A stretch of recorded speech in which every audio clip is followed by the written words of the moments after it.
અમદાવાદના લાંબામાં નામ લીધા વગર વિપક્ષ પર વરસ્યા હર્ષ સંઘવી. તોડ કરતી ગેંગ કોની સાથે ફરે છે તપાસ કરી લેજો તેવું કહ્યું. તોડ પાડતી ટોળકીએ ભાજપનો વિરોધ કરવો જ પડે.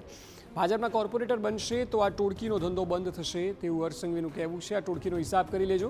તમારા ઘર બનતા હોય અને આ ટોળકી તોડ કરવા ન આવે એ માટે બીજેપીના ઉમેદવારને મત આપજો.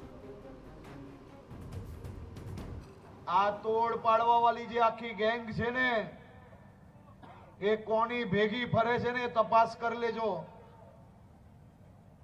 એ કોને મદદ કરે છે ને એ તપાસ કરી લેજો. અને આ તોડ પાડવા વાળી ટોળકી એ ભારતીય જનતા પાર્ટીનો વિરોધ એને કરવો જ પડે. કારણ કે જો ભારતીય જનતા પાર્ટીના કોર્પોરેટર અહીંયા બની ગયા તો તમારા મકાનો બનતા એ સુરક્ષિત રાખશે. અને આ જેને તોડાવવાના બહાને તમારી પાસે તોડ પાડવી હોય એનો ધંધો બંધ થઈ જાય. એટલા માટે આ 4 ઉમેદવારોનો વિરોધ કરવા માટે આ ટોળકી ખૂણે ખૂણે ફરે છે. એ ટોળકીને અહીંયા બેઠેલા સૌ લોકો ઓળખે છે. એટલે હું આજે કહેવા આવ્યો છું કે એમનો હિસાબ કરી લેજો.